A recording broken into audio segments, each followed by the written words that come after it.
Guys, আসসালামু আলাইকুম। তো আজকে আমার গলা শুনে কি অবাক হলো না? আমার একটু সর্দি কাশি লাগছে, যার কারণে গলার অবস্থা এমন। তো ইউটিউবে আজকে একটা টক দই রেসিপি দেখলাম, যেটা দেখে আমারও খুব বানাইতে ইচ্ছা করলো, তাই শর্টকাট ভাবে বানাতে চলে আসলাম। তো দেখি আমার ইউটিউব থেকে দেখা রেসিপি কতটা কাজে দেয়, আর এক্সপেরিমেন্ট করতে বসে গেলাম। তো টক দই বানানোর জন্য সবার আগে আমাদের যেটা প্রয়োজন সেটা হচ্ছে দুধ, আর অবশ্যই দুধটা জাল করে নিতে হবে। আর এটা একদম গরম গরম দুধ দিয়ে হবে না, তাই দুধটাকে একটু ঠান্ডা করে নেব। আবার বেশি ঠান্ডাও করব না, মানে উষ্ণ গরম রাখবো, মানে যতটা গরম আপনি আপনার আঙুলে সহ্য করতে পারবেন ঠিক ততটাই। আজকে আমি আপনাদের সাথে টক দই বানানোর দুইটা রেসিপি শেয়ার করব, আর আমিও দেখবো যে কোনটা আসলে কার্যকরী। তো টক দই বানানোর জন্য আমি নিয়ে নিয়েছি এখানে একটা লেবু। অবশ্য আমি যতটুকু নিয়েছি অতটা লাগবে না, যেহেতু প্রথমবার বানাচ্ছি সেহেতু এত বেশি করে বানাবো না, যদি উল্টাপাল্টা কিছু করে ফেলি। তো দুধ আমি আগেই গরম করে নিয়েছিলাম, আর আমার বাসায় মাটির 2টা কাপ ছিল, যদিও একটা নিতে গিয়ে হাত থেকে পড়ে ভেঙে গেছে, অতটাও ভাঙে নাই, এটাতেই হবে। তো এখন আমি 2টা কাপে দুধ ঢেলে নিব। তো প্রথম কাপে আমি একটা লেবুর টুকরো নিয়ে নিয়েছি, এটা থেকে আমি চিপে চিপে রসটা সম্পূর্ণ দিয়ে দিব, ভিডিওতে যেভাবে দেখেছিলাম। আর এটা খুব ভালোভাবে মিক্স করে নিতে হবে।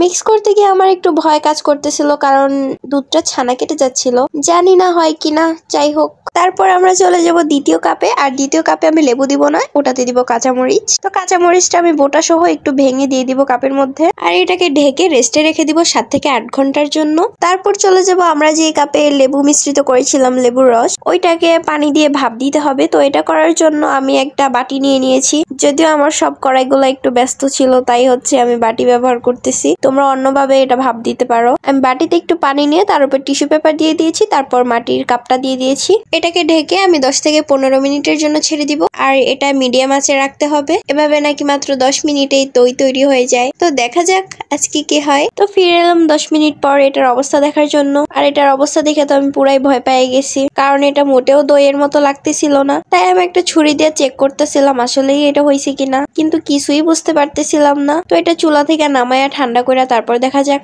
আর আমি তো টিস্যুটা একটা সরাইতে আরো বেশি ভয় পেয়ে গেছি, বাটিটা না নষ্ট হয়ে যায়, কারণ টিস্যুটা পুরো বাটিতে লেগে গেছিল। আর গাইস, কাপের উপর আমি দেখতেছি অনেকটাই এক্সট্রা পানি জমে গেছে, এই পানিটা আমি ফালাই দিই। আর পানি ফালাইতে গিয়া যেটা আমার সাথে হইলো তোমরা নিজেরাই দেখো, মানে দুধটা সম্পূর্ণ ছানা কাইটা অল্প একটু ছানাই রইছে, আর পানিটা সবটা ফালাই দিছি। এটা তো রেসিপির নামে আমার সাথে পুরো স্ক্যাম হয়ে গেল গা। জানি না এমনটা কেন হইছে, আদৌ আমার কোনো ভুলের জন্য হয়তো হয় নাই, নয়তো রেসিপিটাই ভুল ছিল।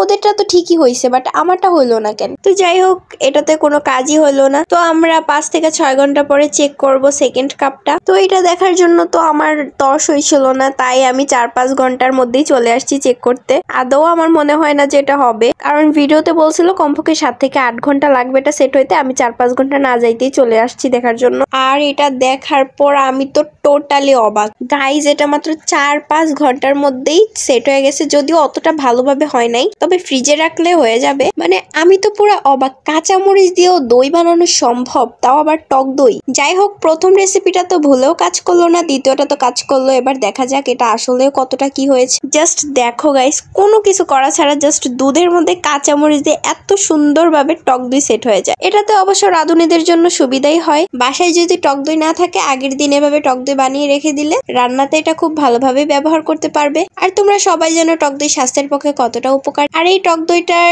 টেস্টের ব্যাপারে যদি আমি বলি, টেস্ট অতটাও ওই রকম টক দইয়ের মতো ছিল না, মানে কাঁচামরিচের একটা ফ্লেভার ছিল, বাট টক টক ভাবটা অতটাও ছিল না, কারণ এটা তৈরি হতে মোটামুটি 7 থেকে 8 ঘন্টা সময় লাগতো। যেহেতু আমি এটা রাতে সেট করছি, এটা আমি সকালে যদি চেক করতাম তাহলে টকটক ভাবটা হয়তো তখন একদম পারফেক্ট দই হয়ে যেত, কিন্তু আমার তো তরসেল না, তাই আমি একটু তাড়াতাড়ি চেক করে নিলাম, বাট তাও বিফলে যায় নাই। এটা 100% কাজ করে ভাই, যারা এখনো ট্রাই করো নাই তারা অবশ্যই এটা বাসায় ট্রাই করো। আল্লাহ হাফেজ।